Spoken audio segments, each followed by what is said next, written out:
ลาลาลาลาลาลาลาไม่มีแผนเป็นลาบอันประเสริฐสวยเลิศเสดโสดสบายดีสวัสดีจ้าสบายดีสวัสดีจ้าพ่อแม่พี่น้องยินดีต้อนรับเข้าสู่ซ่องน้องต่ายสาวลาวคือเก่าเด้อพี่น้องตอนนี้น้องต่ายก็อยู่กับบ่าวเอิร์กลูกเล่าต่ายเนาะเป็นพี่ชายของน้องต่ายเองเด้อมื้อนี้สิพามาเบิ่งพี่น้องบ่าวเอิร์กออกเคลื่อนใหม่เนาะเพราะว่าเพิ่นก็มีเรื่องกลุ่มใจร้ายอย่างพี่น้องก็ได้ว่าออกเคลื่อนอยู่ผู้เดียวเนาะเดี๋ยวน้องต่ายสิมาถ่ายเบิ่งก่อนไปครับส้มฝากกดไลค์กดแชร์กดติดตามเพื่อเป็นกำลังใจให้น้องต่ายเด้อเนาะส่วนนี้น้องต่ายก็แห้งอ้วนขึ้นพี่น้องเอ้ยเป็นจังได๋อ้วนแห้งบ่พี่น้องมาดีบิวบานมาเอิกเลยมาดีบิวบานมาเอิกเนาะมื้อนี้พ้นกระตกพี่น้องเป็นจังได๋เนาะทางฝั่งไทยสบายดีอยู่บ่ท่าน่ะอากาศเป็นจังได๋พี่น้องพ้นฟ้าอากาศแต่ว่าทางฝั่งลาวนี่ก็คือสิมาให้เบิ่งพี่น้องสิพามาเบิ่งทางเนาะหลังจากฝนตกพี่น้องว่าสิเป็นจังได๋ล่ะก็สิมาดีบิวบานใหม่บ่าวเอิกนี่สิว่าสิเฮ็ดหาดขายของปีใหม่พี่น้องเอ้ยจักสิได้ขายบ่ได้ขายฟังเบิ่งเนาะโอเคพี่น้องอย่าลืมเด้อฝากเป็นกำลังใจให้2อ้ายน้องเฮาแน่เนาะสิเฮ็ดคลิปนํกันบ่อยๆหั่นแหละบ่เอิกก็บ่ได้สู้ถ่ายคลิปนำมื้อนี้กินข้าวกับหยังบ่เอิกเสียงปลาแล้วนี่พี่น้องมะเขือตอนนี้ก็ใหญ่แล้วเนาะใหญ่วิธีเรียบร้อย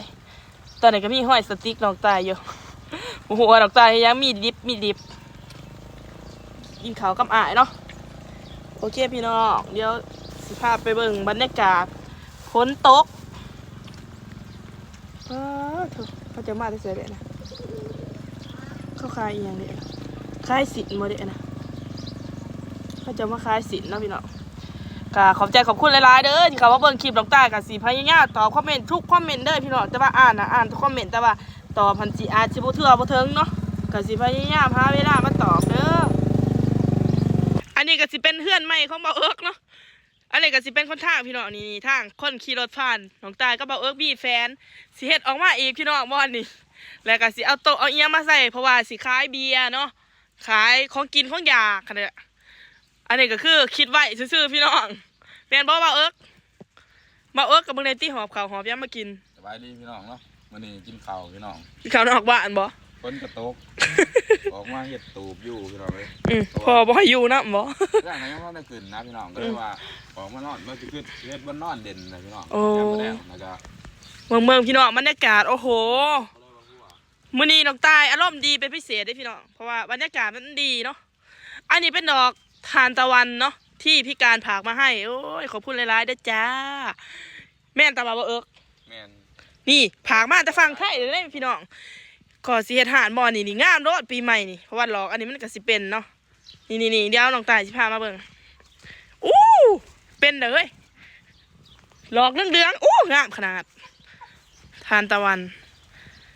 บ่ฮู้ว่าในอันนี้บ่ที่เขาจะเอาเม็ดมันมากินนะอันนั้นก็สิเป็นสวนพริกเนาะสวนพริกนะจ๊ะโอ้พี่น้องนี่เนาะนี่สวยขนาดสวยมากเลยโอ้ย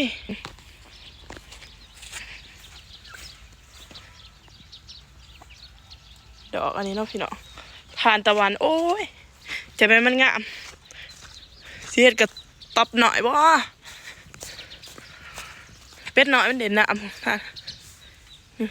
บ้าน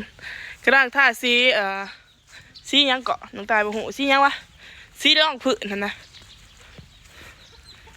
นี่ลูกเป็ดหน่อยเด่นนะเป็ดน้อยนี่เนาะนี่พี่น้องหลังจากพ้นโต๊ะกะ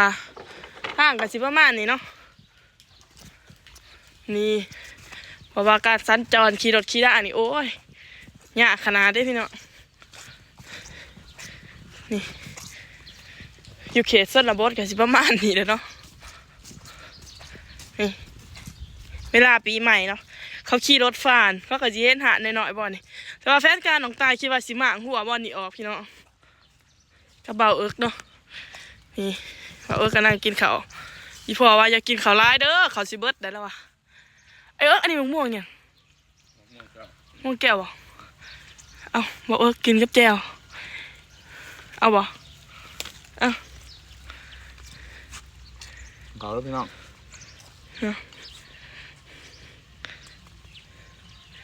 โอ้ยบรรยากาศดีขนาดพี่น้องท่าน่ะก็สิเป็นทงหน้าเนาะทงไห้ทงหน้าเด้อท่าน่ะ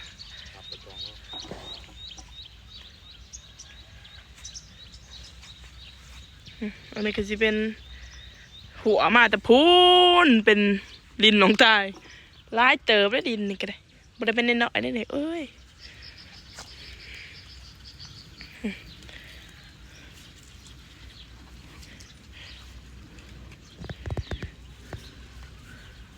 ไปเดี๋ยวเขาไปเบิ่งหมอนไหนเนาะ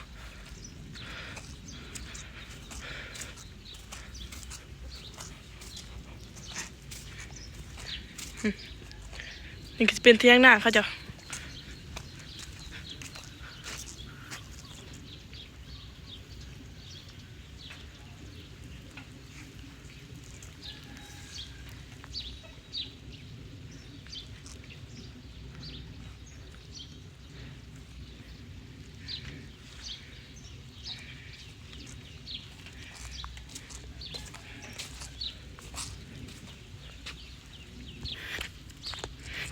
เดี๋ยวสิไปถามบ่เอิกเนาะว่าเป็นยังคือบ่ถ่ายคลิปส่วนนี้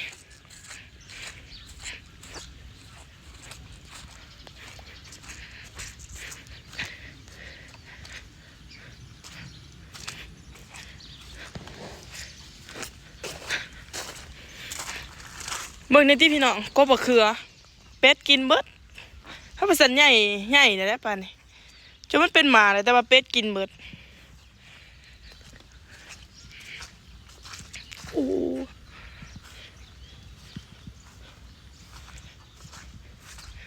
อยู่นะอันนี้ก็ปลูกหลายอย่างพักปลูก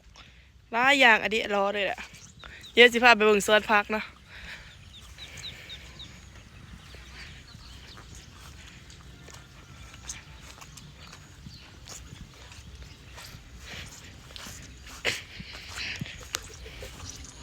โอ้ผักบงก็มีอยู่เนาะโอ้มีผักบง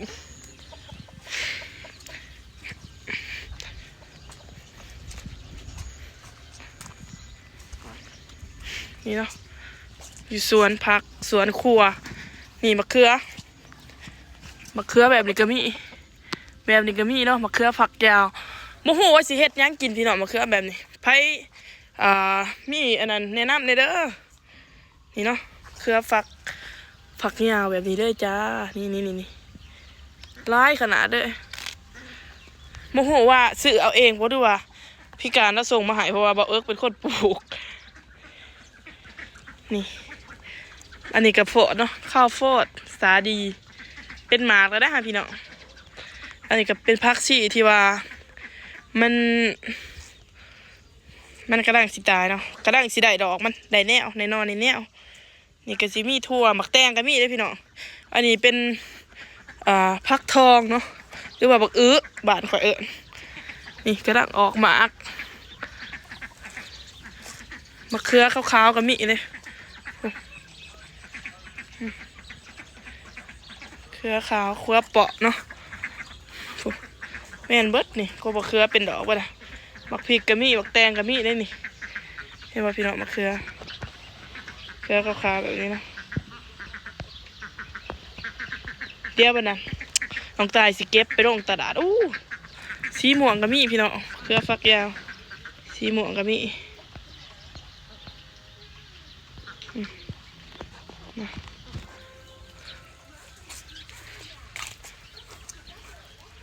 มักม่วงผมก็บ่อึดนี่ก็สิเป็นอันก็บ่อีกนะบ่นึงเดี๋ยวมันเป็นหมากแล้วก่อนน้องตายสิเก็บไปขายกับบ่เก็บลงตลาดเนาะ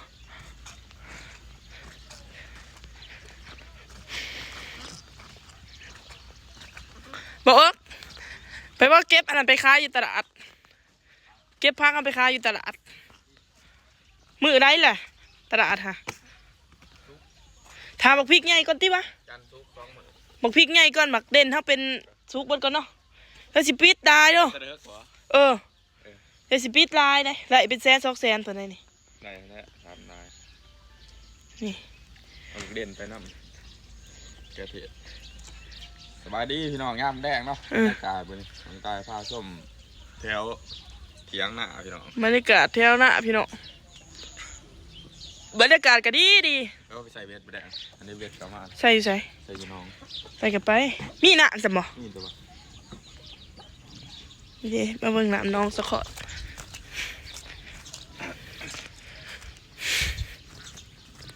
นี่บ่ได้หน่อไม้แล้วเนาะจะไปหาหน่อไม้บุ้งกันได้อยากไปหาหน่อไม้บุ้งกันนะ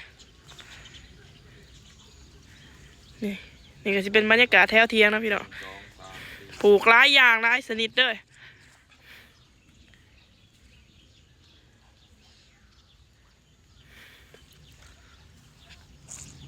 นี่อันนี้ก็จะเป็นหมักถั่วฝักยาวถั่วก็รสตัดแต่เพราะว่าปลูกแบบปลอดสารพิษนะไม่ได้ใส่เคมีเนาะนี่ปลูกแบบนี้เด้อพี่น้องใต้ตรงหน้าค่ะโอ้มันนี่ฝนตกบรรยากาศดีเนี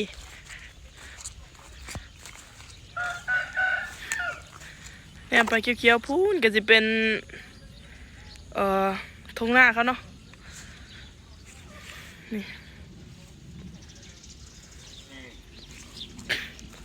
นี่ว่ากลางแยงถือได้กินอยู่บ่หนุกนี่บ่กลางแยงเอาหนุกดักหนุกได้นี่พี่น้องหนุกมันมากินเขาเนาะ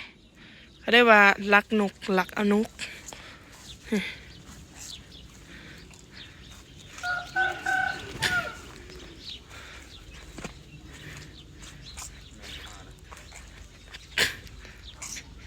ใช่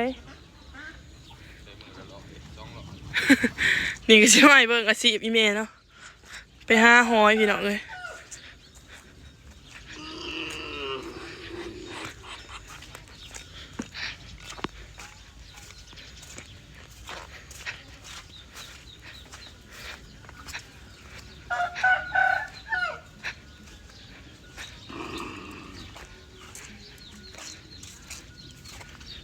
เนาะไม่ใช่อ้วมาแต่หาหอยได้พี่น้องอาชีพเพิ่นเนาะจีบหอยขายเขาซื้อหอยโลละประมาณกิโลละ30 บาทพูดได้พี่น้องเอ้ยประมาณ25 บาทนี่เลยเนาะนี่เพิ่นกระจูงงัวมานํนี่โอเคพี่น้องกะสำหรับคลิปนี้ก็สิจบเพียงสวีเด้อจ้าพอกันใหม่คลิปหน้าฝากกดไลค์กดแชร์กดติดตามเพื่อเป็นกำลังใจให้น้องตาเด้อบ๊ายบาย